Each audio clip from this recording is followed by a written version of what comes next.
নমস্কার, স্কিল বাংলা চ্যানেলে আপনাদের সকলকে স্বাগত জানাই।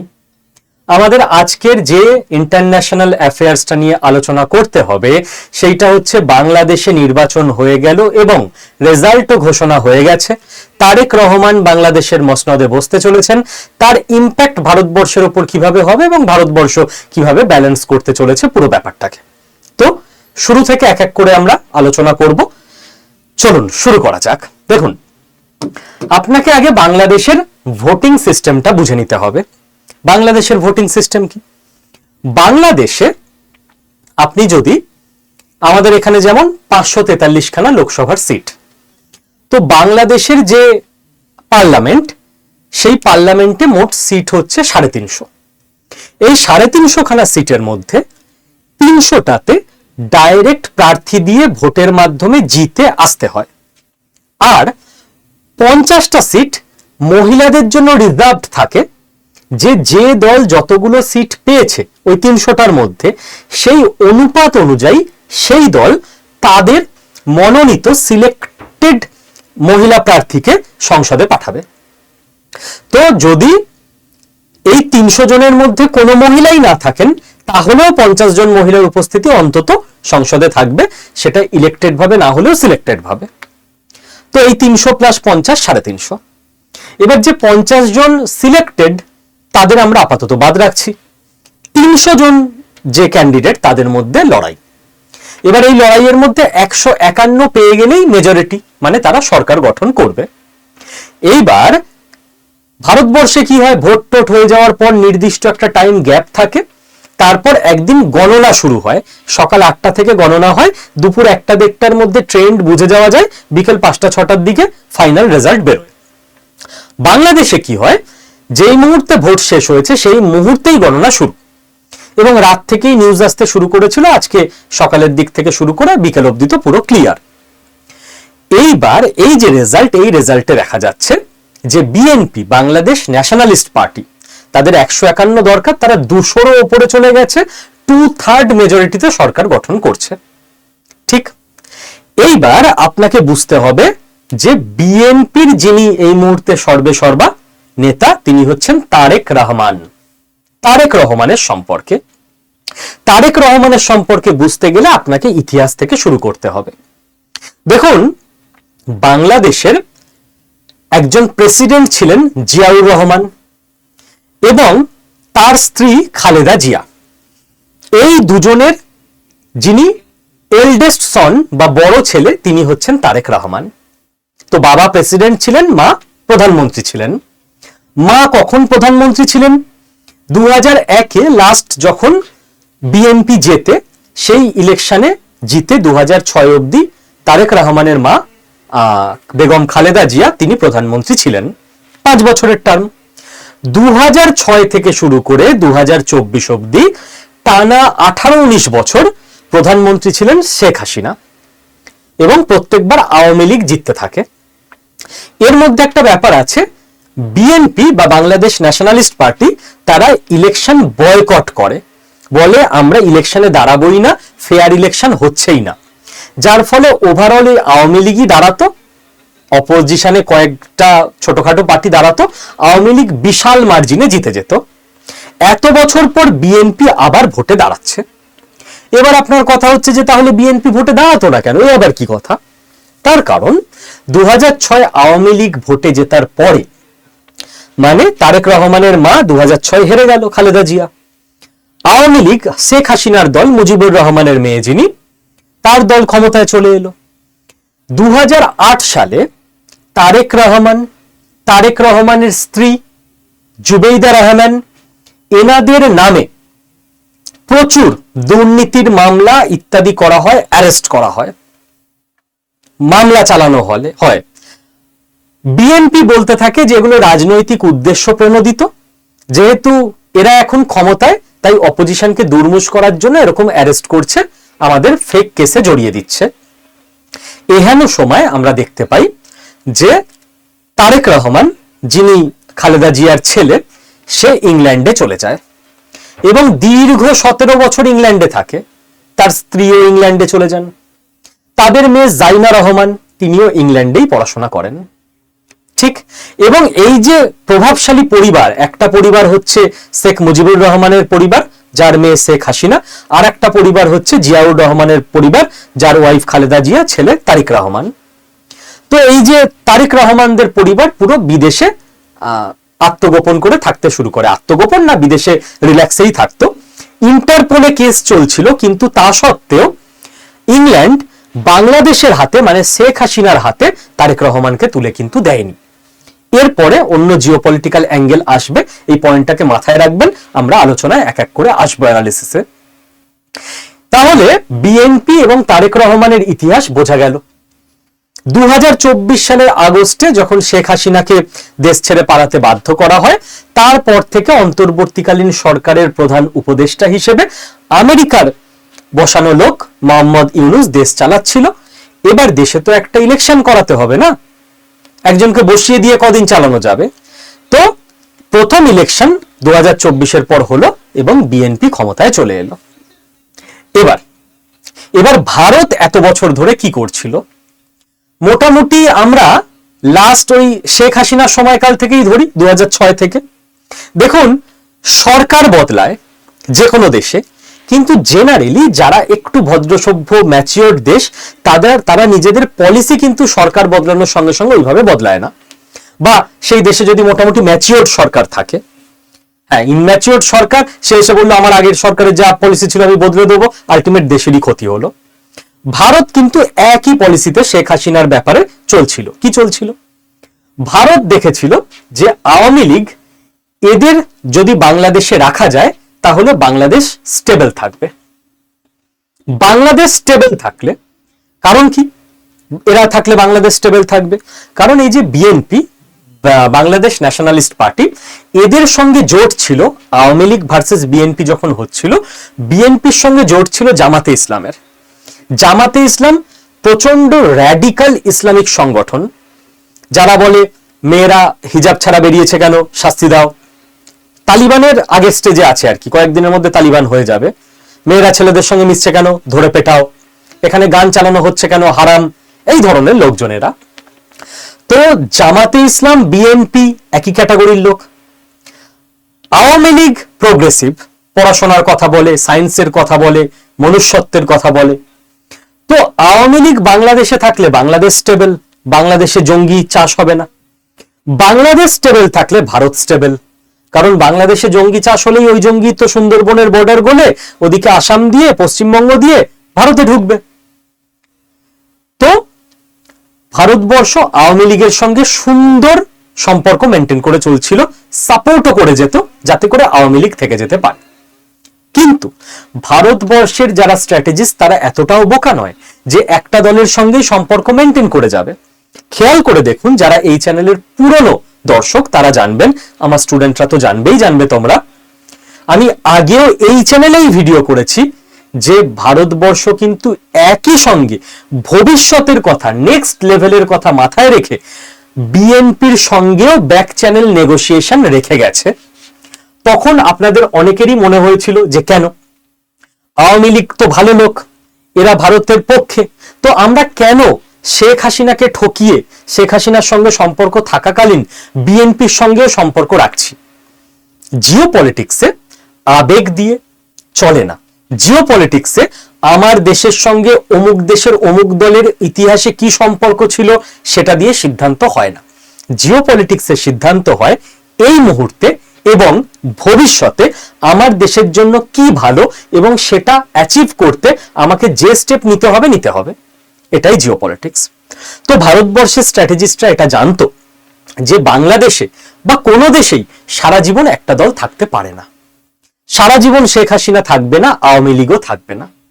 যখন আওয়ামী লীগ থাকবে না, যদি আমরা কেবল আওয়ামী লীগের সঙ্গে অ্যালাইনড হয়ে থাকি, যেদিন বাংলাদেশে সরকার বদলাবে সেদিন কিন্তু পুরো বাংলাদেশ আমাদের হাতের বাইরে বেরিয়ে যাবে। কিন্তু সেই জন্যই ভারতবর্ষের স্ট্র্যাটেজিস্টরা সব দেশেই একাধিক দলের সম্ভাব্য পসিবিলিটি যাদের মধ্যে রয়েছে তাদের সঙ্গে আগে থেকে ব্যাক চ্যানেল যোগাযোগ রাখতে শুরু করে দেয়, যাতে করে যে যদি কোনোদিন ওই দেশে সরকার বদলায়, কোনো না কোনো দিন তো বদলাবেই, সেদিন ভারতবর্ষের একটু অসুবিধা হবে কিন্তু বিশাল অসুবিধা হবে না। তার সঙ্গেও মোটামুটি এমন বন্ধুত্ব যেন থাকে, তার সঙ্গেও যেন একসঙ্গে রাস্তা চলা যায়। দেখুন এক্স্যাক্ট সেই ঘটনাই হলো। এবার কোন দেশের ইন্টারনাল পলিটিক্স তো আর আমরা কন্ট্রোল করতে পারি না যে সেই দেশে কে সরকারে থাকবে থাকবে না।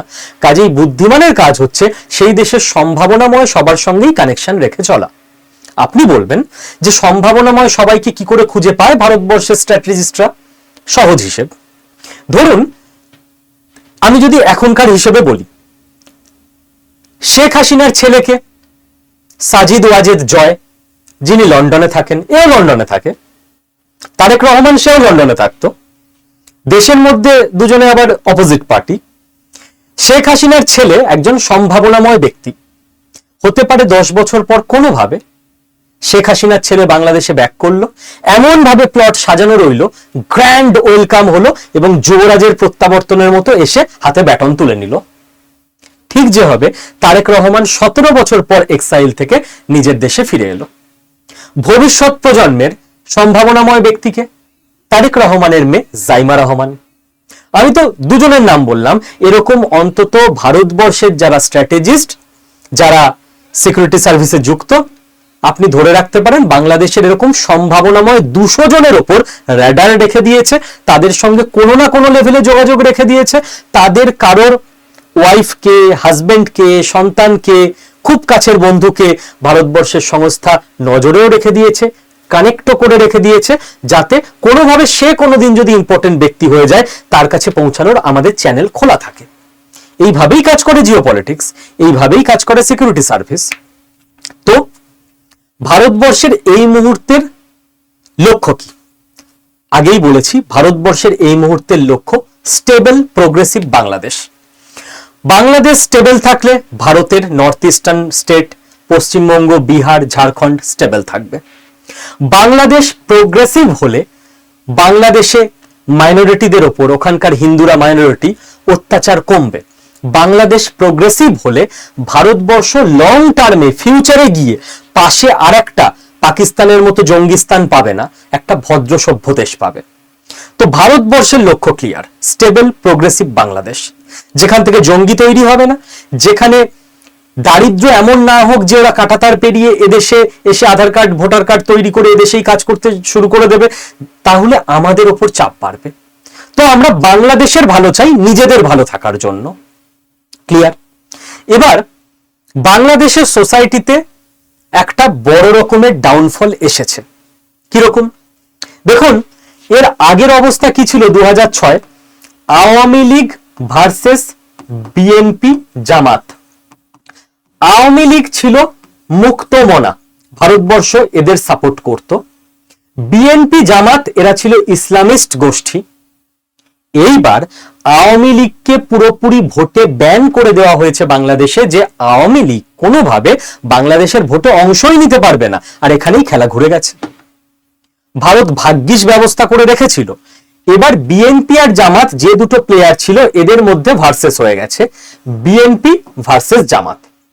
এখন আগের অপশন ছিল আপনার কাছে আওয়ামী লীগ ভার্সেস বিএনপি জামাত, আপনি চুজ করতেন আওয়ামী লীগকে, ভারত তাই করেছিল। এবার অপশনটাই খারাপ হয়ে গেছে, বিএনপি ভার্সেস জামাত। বিএনপি যাই হোক না কেন আওয়ামী লীগের মতো মুক্তমনা নয়, যদিও বিএনপি বলে যে না না আমরা অত র্যাডিক্যাল নই, আমাদের জোট সঙ্গী জামাত ছিল বলে আমাদের বাধ্যবাধকতা ছিল র্যাডিক্যালাইজেশন করার, আমরা ন্যাশনালিস্ট, বাংলাদেশ ন্যাশনালিস্ট পার্টি, এটা বিএনপি বলে। কিন্তু আপনি ধরে রাখতে পারেন ও বিএনপিও ইসলামিস্ট, জামাতও ইসলামিস্ট, বিএনপি মডারেট ইসলামিস্ট আর জামাত হচ্ছে এক্সট্রিমিস্ট বা র্যাডিক্যাল ইসলামিস্ট। এবার ভারতের কাছে অপশনটা খারাপ হয়ে গেছে, ভারতকে চুজ করতে হবে মডারেট আর র্যাডিক্যালের মধ্যে। ভারত অবশ্যই মডারেটকে চুজ করবে, কারণ যে অ্যাকচুয়াল মুক্তমনা ছিল সে সিনেই নেই আর। এবার জিওপলিটিক্স এরকমই, সব সময় আপনার প্ল্যান মতো সবকিছু হবে না। যেটা ডক্টর জয়শঙ্কর অসাধারণ একটা কথা বলেন, যে in geopolitics there is nothing called best decision, it is always best possible decision. সেই মুহূর্তে যেটা বেস্ট পসিবল আপনাকে সেই ডিসিশনই নিতে হবে। কোন দিন একদম আমার মনের মতো সব সিচুয়েশন হবে ওইভাবে বসে থাকলে জিওপলিটিক্স চলবে না। তো ভারতবর্ষ এখন বেট লাগিয়ে দিয়েছে বিএনপির ওপর, এই অবধি বোঝা গেল। এইবার অবশ্যই বাংলাদেশের সমাজের অবস্থা খারাপ, যে যারা শাসক দলে তারা ইসলামিস্ট মডারেট, আর যারা বিরোধী মেন বিরোধী তারা তো র্যাডিক্যাল ইসলামিস্ট। তো মুক্তমনার জায়গায় চলে যাচ্ছে। যাই হোক, এবার ভারতবর্ষের কাছে অপশন আছেই বা কি? ভারতবর্ষের কাছে দুটো অপশন ছিল মেনলি। এক, বাংলাদেশে চট্টগ্রাম ইত্যাদি জায়গা নিয়ে একটা আলাদা নতুন দেশ তৈরি করে দেওয়া, যেরকম আমরা পাকিস্তানকে দুটুকরো করে দিয়েছি, উর্দু ভাষী মুসলিম কান্ট্রি, বাংলা ভাষী মুসলিম কান্ট্রি। ঠিক এরকম বাংলাদেশের মধ্যে ভারতবর্ষ প্ল্যান করতে পারত যে বাঙালি মুসলিমদের একটা দেশ এবং বাঙালি হিন্দুদের আবার একটা দেশ। সেখানে বাংলাদেশকে দুটুকরো করে একটা অঞ্চল আলাদা করে হিন্দুদের জন্য একটা দেশ গড়ে তোলা যেত। তাতে করে ভারত একটা অন্য খেলা খেলতে পারতো, যেটা আমেরিকা খেলে। আমেরিকা ইসরায়েল বলে একটা দেশকে মিডল ইস্টে বসিয়ে রেখেছে, অ্যাকচুয়ালি ওটা আমেরিকাই। এবং আমেরিকার যেখানে মনে হয় যে গিয়ে বোম মারবো, আমেরিকা তো নিজে মারতে পারে না, একটা ভদ্রতা সভ্যতা আছে, যদিও ডোনাল্ড ট্রাম্প এসে ওই ভদ্রতা সভ্যতার আর কিছু বালাই রাখেনি। আমেরিকা এতদিন ইসরায়েলকে বলতো যাও তো ওখানে গিয়ে বোম ফেলে এসো, তো ইসরায়েল গিয়ে বোম ফেলে আসতো। আমেরিকা বলতো ছি ছি, এসব বোম টোম ফেলানো উচিত না। এদিকে আমরা বারণ করবো ইসরায়েলকে, সব তো আর শোনে না ওরা আমাদের কথা। তো ভারতবর্ষ করতে পারত যে ভাই, পাকিস্তান যদি কোন রকম জঙ্গি তৈরির কোনো কারখানা বানায়, আমরা বাংলাদেশের অংশ কেটে যে হিন্দু ভূমিটা তৈরি হলো, তারা পুরো ভারত কন্ট্রোলড একটা দেশ হবে, ভারতীয়দের ফুল সাপোর্ট ফুল ইনফ্রাস্ট্রাকচার দিয়ে যাবে, খালি খাতায় কলমে ইচ্ছে করে আলাদা দেশ হবে, যাতে করে আমরা ওদের ইউজ করতে পারি। যাও তো ভাই এরা বোম পাকিস্তানে গিয়ে মেরে এসো, ওরা গিয়ে একদম রিল্যাক্সে বোম টোম মেরে আসবে। আমরা সমালোচনা করতে পারতাম যে আহা এরকম বোম টোম মারা উচিত না, ঠিক আছে আমরা দেখছি ওদের বোঝাচ্ছি, এবারে তো আর আমার দেশ না যে আমি বোঝালেই শুনবে, একটা আলাদা দেশ যে একদম ফায়ার্স একটা দেশ হতো, কাঁপিয়ে দেবে। ভারতবর্ষের প্রক্সি হিসেবে সারা পৃথিবীতে যেখানে যেখানে জঙ্গি তৈরি শুরু হবে সেখানে গিয়েই ওখানেই ওই মিট্টি মে মিলা দুঙ্গা জঙ্গিদের কবর খুঁড়ে আসবে। বাট ভারত এই স্ট্যান্ড পয়েন্ট নেয়নি। তার দু তিনটে কারণ আছে। নাম্বার ওয়ান, এই ধরনের রিস্কি গেম খেলাটা অনেক সময় হিতে বিপরীত হয়। গতকালই পাকিস্তান আফগানিস্তান যে ভিডিওটা করেছি, যেটা যারা দেখেছেন তারা বুঝতে পারবেন, কখন যে এই যে যাদের আপনি তৈরি করছেন দুর্ধর্ষ যোদ্ধা হিসেবে, কোন পয়েন্ট নিয়ে তার সঙ্গে আপনারই বিরোধ হয়ে যাবে আর সে আপনাকেই অ্যাটাক করবে বোঝা মুশকিল। যেই মুহূর্তে কন্ট্রোলের বাইরে বেরিয়ে যাবে না, ও আপনাকেও পাল্টা অ্যাটাক করতে পারে। এবং এই ডাবল স্ট্যান্ডার্ড যদি ইন্টারন্যাশনাল মঞ্চে রাখা হয় না, দিনের শেষে সবাই বুঝতে পারে। তো হয়তো আপনাকে ভয় করে চলবে যতদিন আপনার কাছে ক্ষমতা আছে, কিন্তু মন থেকে শ্রদ্ধাটা করবে না। যেরকম আমেরিকাকে কেউ মন থেকে শ্রদ্ধাটা করে না, ভয় করে চলে। ভারত নিজের লং টার্ম ইমেজ এটা করতে চায়নি, তাই এই অপশন ভারত নেয়নি। নিলে দেখা যেত কোনো না কোনো জায়গায় হিন্দুরা ইউনাইটেড হয়ে দেশের দাবি জানাচ্ছে বাংলাদেশে, দেখতে পাবেন না যে ভারত সেখানে সাপোর্ট করছে, দেখতে পাবেন না। ভারতের মেন যেটা কনসার্ন যে ভাই চিকেন নেক, আমাদের যেটা দুর্বলতার জায়গা জিওগ্রাফিক্যালি, চিকেন নেকটাকে যদি স্ট্রং করা যায়, স্টেবল করা যায়, একটু বাড়িয়ে নেওয়া যায়, এটা এখনো ভারতবর্ষের চিন্তা ভাবনার মধ্যে নিশ্চিতভাবে আছে বলে আমরা মনে করতে পারি। চিকেন নেককে যদি আরো ফর্টিফাইড করা যায়, কেবল জায়গা বাড়িয়ে নিলেই যে ফর্টিফাইড হয় তা না। ইসরায়েল দেশটা কইটুকু, ইসরায়েলি নাগরিকরা কতজন, পুরো মিডল ইস্টকে কাঁপিয়ে রেখে দিয়েছে। কাজেই প্রচুর লোক হলেই, প্রচুর বড় জায়গা হলেই যে আপনি বিশাল সিকিউর হয়ে যাবেন এমনটা নয়। তো চিকেন নেক এক্সপ্যানশন এবং চিকেন নেকের সিকিউরিটি দুটো নিয়েই ভারত ভাবে, কেবল এক্সপ্যানশন নিয়ে ভাবে না।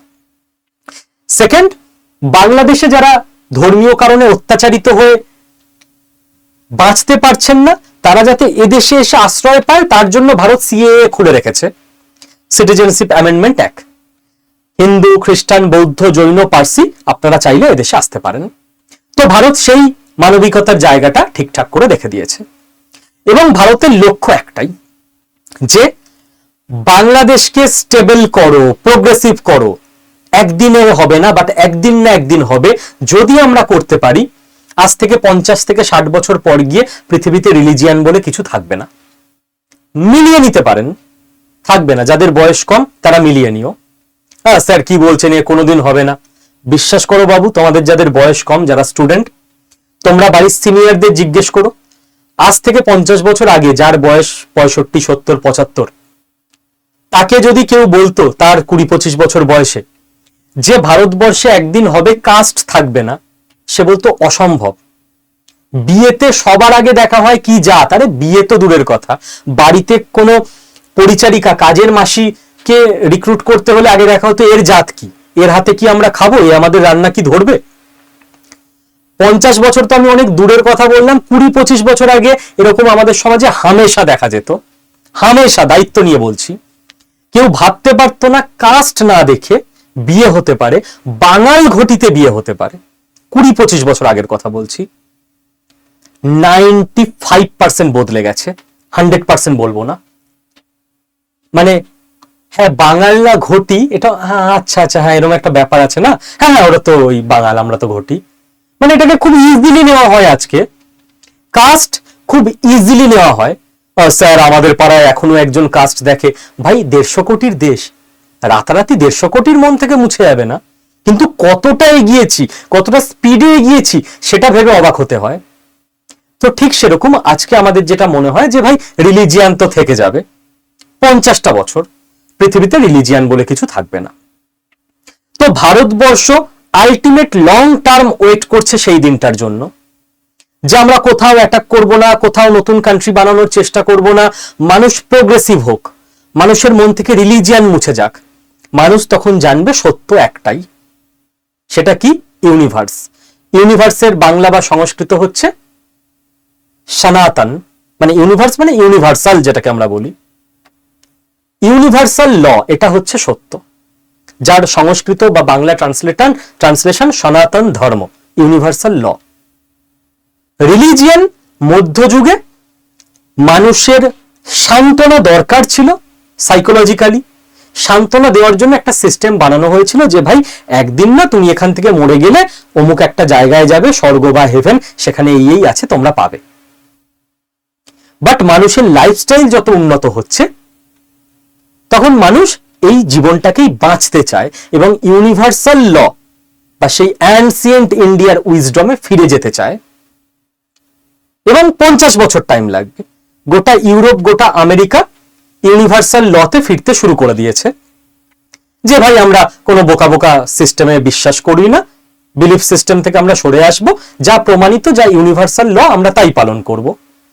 তো ভারতবর্ষ ওয়েট করে যাচ্ছে লং টার্ম স্ট্র্যাটেজিতে যে 50 থেকে 60 বছর যদি বাংলাদেশকে প্রোগ্রেসিভ করা যায়, বাংলাদেশও ইউনিভার্সাল ল বা সনাতন ধর্মে ফিরে আসবে। অটোমেটিক অখণ্ড ভারতবর্ষ তৈরি হবে, মার্জ হয়ে যাবে বাংলাদেশ, নিজের রুটে ফিরে আসবে, নিজের অতীতে ফিরে আসবে। আমাদের নতুন করে বাংলাদেশকে ভেঙে আর হিন্দু বাঙালি, মুসলিম বাঙালির আলাদা দেশ ইত্যাদি তৈরি করে নতুন ভবিষ্যতের ঝামেলা পাকানোর কোনো দরকার নেই।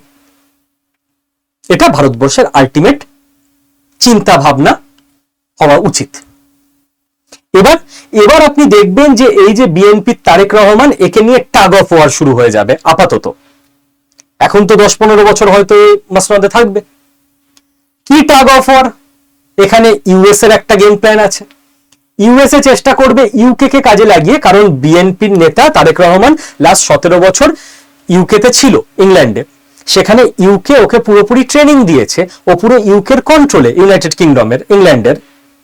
এবং সেই জন্যই দেখুন যে জামাতের সঙ্গে জোটে ছিল সে এখন এসে প্রোগ্রেসিভ হয়ে গেছে জামাতের এগেনস্টে, এবং কি সুন্দর সুন্দর মডার্ন কথাবার্তা বলছে। পুরোটাই trend, groomed in UK. USA চাইবে ইউকে কে কাজে লাগিয়ে বিএনপি কে নিজের কন্ট্রোলে নিতে। সেখানে ইউকে ভার্সেস ইউএসএ একটা গেম চলবে, কারণ ইউরোপ এখন আমেরিকার স্বভাব চরিত্র ধরতে পেরে গেছে। দেখা যাক। দেখুন তারেক রহমান কারোর কাছে দাসখত দিয়ে আসেনি যে তার কাছেই বাধা পড়ে থাকবে। সবাই চাইবে ওকে নিজের দিকে টানতে, এক একজন এক এক রকম ডিল দেবে, এক একজন এক এক রকম ভাবে ব্ল্যাকমেল করবে। আলটিমেট পুরোটাই দেখার ব্যাপার। চীন খুব করে চাইবে বিএনপি কে কন্ট্রোল করতে। চীনের উপায় কি? ইউএসএ তো ইউকের মাধ্যমে করবে, ইউকেতে তো খুঁটি বাঁধা আছে, তারেক রহমানের 17 বছর ছিল।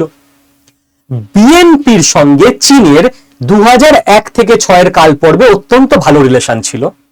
বিএনপি সেই রিলেশন, সেই পুরনো লোকজনকে অ্যাক্টিভেট করতে চেষ্টা করবে, তারেক রহমানের মায়ের আমলের লোকজনকে। চীন বিএনপি কে হাতে নিয়ে যেটা করতে চেষ্টা করবে, ইন্ডিয়ান নর্থ ইস্টে ডিস্টেবিলাইজ করা। চীনের সঙ্গে ইন্ডিয়ার আপাতত যতই কোট আনকোট বন্ধুত্ব থাক না কেন, চীন চাইবে ইন্ডিয়ার গ্রোথ যাতে দ্রুত না হয়। গ্রোথ স্লো করতে গেলে ইন্ডিয়াতে কিছু প্রবলেম ক্রিয়েট করতে থাকো, ছোটখাটো প্রবলেম ক্রিয়েটের জন্য বিএনপি কে ইউজ করো, বাংলাদেশকে ইউজ করো। আর ইন্ডিয়ার ক্লিয়ার কাট, আবারও বলছি, বিএনপি কে কাজে লাগিয়ে স্ট্র্যাটেজি বাংলাদেশের স্টেবিলিটি রাখার। ভাই ওরা ভালো থাকলে আমরা ভালো থাকবো। ওরা শিক্ষিত হোক, মডার্ন হোক, প্রোগ্রেসিভ হোক, ভালো থাকুক, অর্থনীতি উন্নত হোক, জঙ্গি তৈরি না করুক, ভারতবর্ষে জঙ্গি না পাঠাক, একদিন সদ্বুদ্ধি ফিরে আসুক, ভারতবর্ষের সঙ্গে মার্চ করতে চলে আসুক নিজে থেকে, সদ্বুদ্ধি দিয়ে, জোর করে নয়। তো ইন্ডিয়াও চাইবে বিএনপির সঙ্গে ব্যালেন্স করে চলতে, চীনও চাইবে, ইউএসএও চাইবে। এখন দেখার বিএনপি কোন দিকে ঘোরে। কারণ আবারও বলছি, ঐতিহাসিকভাবে কার সঙ্গে কার কি সম্পর্ক ছিল, কার কি আদর্শ ছিল, কিচ্ছু দেখা হয় না জিও পলিটিক্সে। এই মুহূর্তের ফায়দা, ভবিষ্যতের ফায়দা, এই মুহূর্তের ডিল, কে কতটা নেগোসিয়েট করতে পারছে, ব্যাক চ্যানেল অ্যাক্টিভেশন, এইটা দিয়েই পুরোটা দেখা হয়। এবার ভারতবর্ষে মাথায় রাখতে হবে, শেখ হাসিনা এখনো আশ্রয় নিয়ে রয়েছেন। শেখ হাসিনা ফ্যাক্টর তো কাজ করছে। ভারতবর্ষ তাহলে এখনো ক্লিয়ারলি সারা পৃথিবীর কাছে মেসেজ দিচ্ছে যে ভাই আমরা তো মেন প্রেফারেন্স দিচ্ছি শেখ হাসিনা বা আওয়ামী লীগকে। ভারতবর্ষ আওয়ামী লীগের ঘুঁটি এখনো ছাড়তে পারছে না বা ইচ্ছে করে ছাড়ছে না। ভারতবর্ষের কি কোনো প্ল্যান থাকবে ভবিষ্যতে? যদি তারেক রহমান আমেরিকা বা চীনের দিকে চলে যায়, যে কায়দায় শেখ হাসিনাকে ফেলা হয়েছিল সরকার, সেই কায়দায় তারেক রহমানের বিরুদ্ধে কোনো আন্দোলন তৈরি করে তারেক রহমানকে সরকার থেকে সরিয়ে দিয়ে শেখ হাসিনার ছেলেকে সাজিদ ওয়াজেদ জয়কে বাংলাদেশের মসনদে বসানোর সময় বলবে। ভারত চাইলেই ইজিলি হয়ে যাবে তা না, আমেরিকা তাতে ব্যাগরা দেবে। আলটিমেটলি পুরোটাই চেস বোর্ডের গেম, কে কখন কাকে মেরে দিয়ে বেরিয়ে যাবে, অল টাইম একটা গেম চলছে এবং রুদ্ধশ্বাস লড়াই চলছে। এখন বিএনপির কাছে ভারতবর্ষের ক্লিয়ার মেসেজ কি হতে পারে? বিএনপি, র্যাডিকালাইজেশন হতে দিও না তোমার দেশে। তারেক রহমান নিজে ইংল্যান্ডে থাকা মানুষ, তারেক রহমানের ওয়াইফ একজন ডাক্তার, তারেক রহমানের মেয়ে একজন ব্যারিস্টার জাইমা রহমান।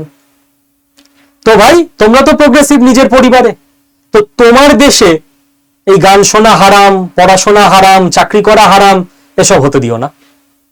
ভারতবর্ষের বক্তব্য থাকা উচিত বিএনপির কাছে, এবং আমরা আশা করতে পারি এই বক্তব্য ব্যাক চ্যানেলে চলেও গেছে, পাকিস্তান যে সমস্ত কার্গো তোমাদের বন্দরে পাঠাবে সেই সমস্ত কার্গোর মধ্যে যেন অস্ত্রশস্ত্র এবং ড্রাগস না থাকে, যেটা তোমরা ভারতবর্ষে পাচার করবে।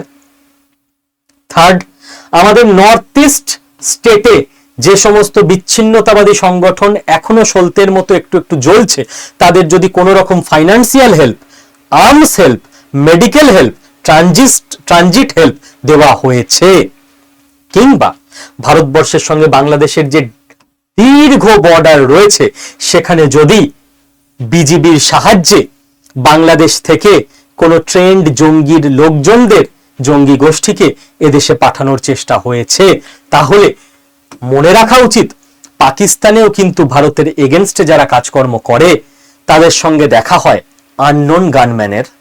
তো বাংলাদেশকে এই মেসেজটা ক্লিয়ারলি পৌঁছে দেওয়া উচিত যে আমরা চাই তোমরা ভালো থাকো, বাট তোমরা যদি না চাও তাহলে আমাদের অন্য ব্যবস্থাও আছে। If you are good, I am very good, if you are bad, I am your dad. এই লাইনটা নিশ্চয়ই বিএনপির কাছে ভারতবর্ষের তরফ থেকে ব্যাক চ্যানেলে মেসেজ পৌঁছেই দেওয়া হয়েছে।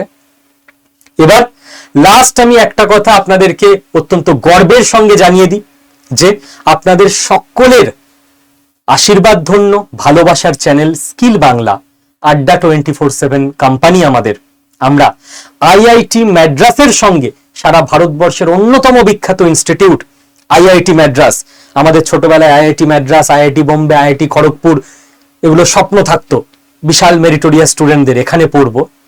আমরা অফিসিয়ালি ডিল করে নিতে পেরেছি, যেরকম ভারতবর্ষ আমেরিকার সঙ্গে ট্রেড ডিল অফিসিয়ালি যেদিন সাইন করলো, বা ইউরোপীয় ইউনিয়নের সঙ্গে, আমেরিকার সঙ্গে তো চলুন এখনো হয়নি, সেই রকম আমাদের ডিল সাইন হয়ে গেছে। এখন আমাদের স্টুডেন্টরা, আপনারা লার্নাররা, যারা যারা অনলাইনে বাড়িতে বসে, কোথাও আসতে হবে না, অনলাইনে বাড়িতে বসে উইকেন্ড ক্লাসের ব্যবস্থা করে দেওয়া হয়েছে শনিবার রবিবার, তাও আবার সন্ধ্যাবেলা ব্যবস্থা করে দেওয়া হয়েছে, সন্ধ্যে 7টা থেকে 9:30, উইকেন্ড আবার সন্ধ্যাবেলা। আর এই টাইমেও যাদের ম্যাচ হবে না তাদের কিছু করার নেই, লাইভ ক্লাস করতে পারবেন। আবার লাইভ ক্লাস কোনোভাবে মিস হয়ে গেলে তার রেকর্ডেড থাকবে, এবং এই পুরো ক্লাসটা না তো হিন্দিতে হবে, না তো ইংরেজিতে হবে, বাংলা ভাষায় হবে। এবং কোনো এজ ব্যারিয়ার নেই, যে কেউ ভর্তি হতে পারবেন। 80 বছর, 85 বছর, 90 বছরেও ডিজিটাল মার্কেটিং কোর্সে আমাদের কাছে একজন 93 বছরের বয়স্ক ভদ্রলোক ভর্তি হয়েছেন। আগের দুটো এআই ব্যাচে 78-80 বছরের মানুষরাও ভর্তি হয়েছেন। আমার নাম ধরে মনে আছে, তাদের কিছু ভিডিও চাইলে আমি এই চ্যানেলে আপলোড করব। তো যে কেউ ভর্তি হতে পারেন, এআই শিখতে পারেন। এআই ট্রেনিং প্রোগ্রাম আমরা চালু করছি। এই কোর্স কমপ্লিট হয়ে গেলে আপনারা যে সার্টিফিকেট পাবেন সেটা আইআইটি মাদ্রাসের সার্টিফিকেট হবে। জীবনে আইআইটি মাদ্রাসের একটা কোর্সের সার্টিফিকেশনের একটা পেয়ে যাচ্ছেন, এটা সব থেকে বড় কথা। অবশ্যই কেবল সার্টিফিকেটের লোভে ভর্তি হবেন না, শেখার ইচ্ছে থাকলে ভর্তি হবেন, সার্টিফিকেট তো এমনিই পাবেন। ওকে, আপনার চাকরি, আপনার বিজনেস, আপনার ফ্রিল্যান্সিং, সমস্ত জায়গায় এআই গুরুত্বপূর্ণ হবে। নেক্সট কয়েক বছরের মধ্যে পুরো পৃথিবীকে এআই টেক ওভার করতে চলেছে, এটা আমরা সকলে জানি। এখন থেকে যদি না আমরা স্টেপ নিই, অনেক দেরি হয়ে যাবে। যারা যারা গুগল ফর্ম ফিল আপ করে রেখেছিলেন প্রি বুকিং এর জন্য, আমাদের টিম তাদেরকে কল করতে শুরু করে দিয়েছে। কিন্তু আপনার কাছে কখন কল যাবে, বাই চান্স কল করতে আমার টিম মিস করে গেল, এসবের কোনো রিস্ক নেবেন না। দ্রুত এখনই, যে যখন ভিডিওটা দেখছেন, রাত অবধি আমার টিম অ্যাক্টিভ থাকে। এই নাম্বারে 9650634247 এক্ষুনি ফোন করুন।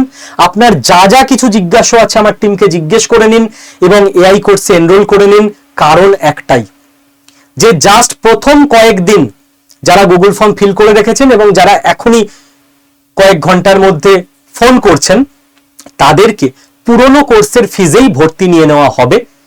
বাট এরপরে যেহেতু আইআইটি মাদ্রাস প্রবর্তকের সার্টিফিকেট আমরা অ্যাড করছি, আমাদের খরচ অনেকটা বেড়ে যাচ্ছে, এরপরে অনেক হাই ফিজে ভর্তি হতে হবে। কাজেই ডু ইট ফাস্ট এবং এআই শিখে নিয়ে নিজের কেরিয়ারকে অনেকটা এগিয়ে নিন। All the best.